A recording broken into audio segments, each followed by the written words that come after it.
जी बच्चों, अब हमारा टॉपिक है that is polymerase chain reaction, chapter number 23 biotechnology से पॉलीमरेज चेन रिएक्शन। इसको दूसरा नाम पीसीआर भी देते हैं। इसको पीसीआर शॉर्टली कहा जाता है। पीसीआर शॉर्टली क्यों कहा जाता है? P for polymerase, C for chain reaction. एक एंजाइम है, एंजाइम का नाम है पॉलीमरेज। वो पॉलीमरेज एंजाइम क्या करता है? वो पॉलीमरेज एंजाइम एक चेन में रिएक्शन करवाता है, ठीक है नहीं? वो रिएक्शन करवाई जा रहा है, इसलिए इसका नाम पड़ा पॉलीमरेज चेन रिएक्शन, ठीक है जी। पॉलीमरेज चेन रिएक्शन में आपने बेसिकली डीएनए की कॉपीज पैदा करनी है, ठीक है। इसको फर्स्ट टाइम किसने डेवलप किया था? एक साइंटिस्ट था जिसका नाम है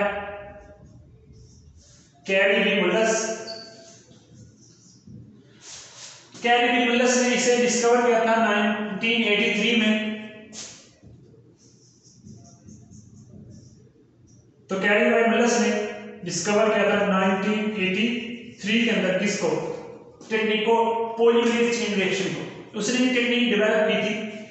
उसने कहा इसमें हम कॉपीज प्रोड्यूस कर सकते हैं, copies of gene in test tube, एक टेस्ट ट्यूब में या पेट्री डिश में, ठीक है। इस तरह से होती है टेस्ट ट्यूब। केमिस्ट्री में आप लैब में देखी होंगी, बायो लैब में आपने देखी होंगी। तो copies of gene in a test tube, एक टेस्ट ट्यूब के अंदर हम जीन की कॉपीज पैदा कर सकते हैं। तो millions of copies in short time, millions of copies,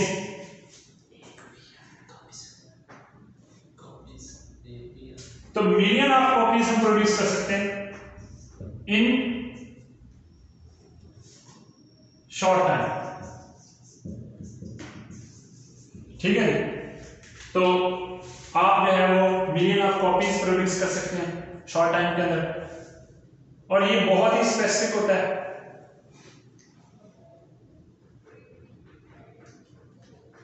it is highly specific method. Highly specific का क्या मतलब है कि मिलियंस ऑफ जीन्स हैं, उनमें से आप एक जीन लें तो उसकी आप कॉपीज प्रोड्यूस कर देंगे, ठीक है। तो मिलियंस ऑफ जीन्स हैं तो उसमें से आप एक जीन लें तो उसकी आप आराम से कॉपीज प्रोड्यूस कर सकते हैं। इसके लिए हमें क्या क्या चाहिए? हम रिक्वायरमेंट्स मेंशन करते हैं। सबसे पहले हमें क्या क्या चाहिए, किस चीज के लिए? पॉलीमरेज चेन रिएक्शन के लिए हमें डीएनए चाहिए, जिसे हम टेम्पलेट डीएनए कहते हैं, जो हमारे लिए सांचे की तरह काम करेगा। उस डीएनए के बाद हमें एंजाइम चाहिए जो डीएनए की कॉपी बनाएगा। उस एंजाइम का नाम है डीएनए पॉलीमरेज। अगर हम लिखते हैं आरएनए पॉलीमरेज, तो वो एंजाइम क्या करता है? डीएनए से आरएनए बनाता है। अगर हम लिखेंगे डीएनए पॉलीमरेज, तो वो डीएनए से डीएनए बनाता है। इनकी तीन types, DNA polymerase 1, DNA polymerase 2, DNA polymerase 3, ठीक है जी। तो डीएनए पॉलीमरेज 1 और 2 हेल्पिंग रोल प्ले करते हैं। मेन जो डीएनए पॉलीमरेज 3 है, तो हम यहाँ पे लिखते हैं डीएनए पॉलीमरेज 3। जो डीएनए पॉलीमरेज 3 हम यहाँ इस्तेमाल करते हैं, ये डीएनए पॉलीमरेज, ये पता है कहां से ऑब्टेन किए? एक बैक्टीरिया वहां से ऑब्टेन किए, फ्रॉम बैक्टीरिया, बैक्टीरिया से ऑब्टेन किए। जो ये बैक्टीरिया है, इस बैक्टीरिया का साइंटिफिक नेम मेंशन कर देते हैं कि थर्मस एक्वेटिकस। एक बैक्टीरिया है, ये थर्मस एक्वेटिकस। इस बैक्टीरिया से हमने ऑब्टेन किया। ये हाई टेम्परेचर को टॉलरेट कर लेते हैं, क्योंकि जो हॉट वाटर होता है, हॉट वाटर प्लांट होते हैं, वहां पर ये बैक्टीरिया रहते हैं। इसलिए हम इन बैक्टीरिया से हासिल करते हैं। जिनको ये बुक में मेंशन किया है कि इनको हॉट स्प्रिंग में रहने वाले बैक्टीरिया हैं। साइंटिफिक नेम को जब हाथ से लिखते हैं, अंडरलाइन करते हैं, नीचे लाइन लगा देते हैं, ऊपर नहीं लाइन लगानी, वैसे नहीं लाइन लगानी, ठीक है। तो थर्मस एक्वेटिकस बैक्टीरिया जो होते हैं वो जो है वो हॉट स्प्रिंग में रहते हैं, हाई टेम्परेचर को भी टॉलरेट कर सकते हैं। Up to 120 degree Celsius temperature को ये टॉलरेट कर लेते हैं। तो इनसे जो हमने एंजाइम हासिल किए, थर्मस एक्वेटिकस से जो हमने एंजाइम्स हासिल किए, उन एंजाइम्स को हम कहते हैं, ये एंजाइम्स जो होते हैं ये थर्मोस्टेबलर होते हैं। थर्मोस्टेबलर का क्या मतलब है? कि ये हाई टेम्परेचर पर भी स्टेबल रहते हैं, डीनेचर नहीं होते, तो अप टू 120 डिग्री टेम्परेचर को ये टॉलरेट कर सकते हैं। डीएनए पॉलीमरेज हमने वास्ट ऑब्टेन किए, हमें फ्री न्यूक्लियोटाइड्स चाहिए होंगी, वो फ्री न्यूक्लियोटाइड्स जो जीन तैयार होगा, कॉपी बनेगी, उसमें इस्तेमाल होगी, उन्हें फ्री न्यूक्लियोटाइड्स हम नाम देते हैं। वो प्योरीन्स, पायरिमिडीन्स हमें चाहिए होगी। इसके अलावा अब देखिए, आपको पता है डीएनए पॉलीमरेज 3 की एक आदत है, वो रेप्लिकेशन का प्रोसेस है, डीएनए की कॉपी बनाना, जीन की कॉपी बनाना, उसको कभी भी खुद से स्टार्ट नहीं कर सकता, इसलिए हमें यहां पर चाहिए प्राइमर। ये प्राइमर क्या होता है? ये प्राइमर होता है, it is a 20 nucleotide sequence. 20 nucleotide sequence होती है, 20 न्यूक्लियोटाइड सीक्वेंस ऑफ आरएनए, इसे प्राइमर के तौर पर इस्तेमाल करते हैं। ये इनिशिएशन के लिए इस्तेमाल होती है, ये कंप्लीमेंट्री होती है, ठीक है।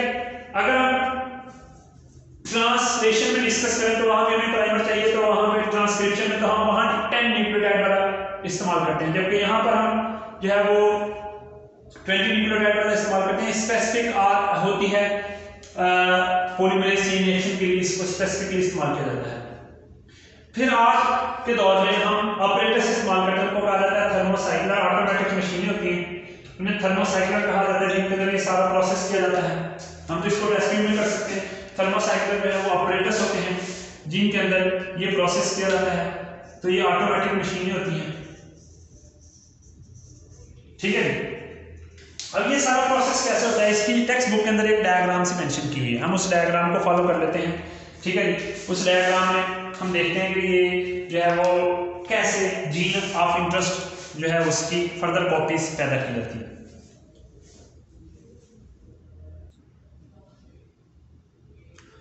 जी बच्चों, अब हम इसकी डायग्राम बनाते हैं कि जो प्रोसेस है पॉलीमरेज चेन रिएक्शन का, इसकी पूरी डायग्रामेटिक स्कीम बनाते हैं। ये हमारे पास टेम्पलेट डीएनए, ये हमारे पास जीन ऑफ इंटरेस्ट है, हम इसकी क्या बनाना चाहते हैं, कॉपीज बनाना चाहते हैं। तो डीएनए सिंगल स्ट्रैंड नहीं होता, you know DNA double strand होता है, तो डबल स्ट्रैंड डीएनए है, ये हमारे पास जीन ऑफ इंटरेस्ट है। अब हमने इसको क्या करना है, इसका एक स्ट्रैंड जो है वो 5 से 3 है, तो दूसरा 3 प्राइम से 5 प्राइम है, एक 5 से 3 है तो दूसरा 3 से 5, ठीक है। हम इसको क्या करेंगे, इसको सेपरेट करेंगे एक दूसरे से। सेपरेट करने के लिए हमें क्या करना पड़ेगा, हम इसको हीट देंगे, कितनी देर के लिए, फॉर 1 मिनट। 1 मिनट के लिए हम क्या प्रोवाइड करेंगे, हीट प्रोवाइड करेंगे। तो जो हीट होगी वो बहुत ज्यादा नहीं होगी, इतनी हीट होगी कि इसके हाइड्रोजन बॉन्ड ब्रेक हो जाए, ठीक है। 7 डिग्री तक हीट प्रोवाइड कर देते हैं। हीट करने से हाइड्रोजन बॉन्ड ब्रेक हो जाएंगे, तो डीएनए के दोनों स्ट्रैंड एक दूसरे से सेपरेट आउट हो जाएंगे। ये 5 प्राइम, ये 3 प्राइम, ये 3 प्राइम, 5 प्राइम, ठीक है। दोनों डीएनए के स्ट्रैंड क्या हो गए, सेपरेट। जब दोनों डीएनए के स्ट्रैंड एक दूसरे से क्या हो गए, सेपरेट, अब हम इसको क्या करेंगे, ठंडा करेंगे कितनी देर के लिए, now cool for 2 minute. 2 minutes के लिए हम क्या करेंगे, इसको ठंडा होने देंगे। ठंडा होने के बाद हम इसमें क्या ऐड करेंगे, अब हम इसमें प्राइमर ऐड करेंगे। क्यों, पॉलीमरेज जो है वो खुद से रेप्लिकेशन स्टार्ट नहीं कर सकता, हमें इसलिए क्या ऐड करना पड़ेगा, इसमें प्राइमर ऐड करना पड़ेगा ठंडा करने के बाद। तो हम इसमें ऐड करेंगे प्राइमर्स, ठीक है। तो अब हम इसमें प्राइमर ऐड करेंगे।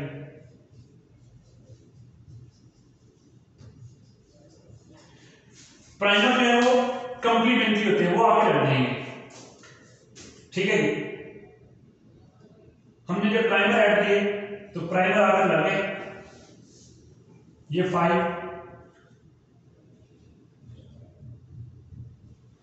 अब जो है वो प्राइमर यहां पर लगेगा, 20 न्यूक्लियोटाइड वाला प्राइमर है वो यहां पर लग गया, इधर प्राइमर यहां पर लग जाएगा। अब जो प्राइमर है उसका ये वाला एंड कौन सा होगा, 5 एंड, और ये वाला 3 एंड होगा। इधर से ये वाला एंड 5 होगा और ये वाला 3 होगा। तो पॉलीमरेज की नेचर है कि वो 3 एंड पे आके अटैच होता है। जब हमने ठंडा कर लिया, प्राइमर ऐड किया, प्राइमर ऐड करने के बाद अब हम क्या करेंगे, इसमें फ्री न्यूक्लियोटाइड्स ऐड कर देंगे। क्या ऐड करेंगे, फ्री न्यूक्लियोटाइड्स।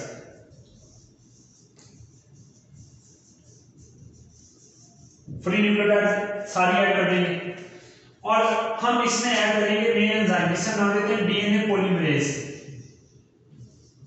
अब हम ऐड करेंगे क्या, डीएनए पॉलीमरेज एंजाइम ऐड करेंगे और वेट करेंगे कितनी देर के लिए बेटे, 1.5 मिनट्स के लिए वेट करेंगे।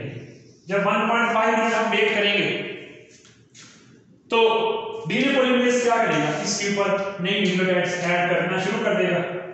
यहां पर आएगा पॉलीमरेज, वो देखेगा लैब में एप्लीकेशन होगी या पॉलीमरेज इसके 3 एंड पे आके लग जाएगा और इस रिएक्शन में सेंसिस करवा देगा। ठीक है, तो जो है वो इस तरह कॉपीज बनती रहेंगी।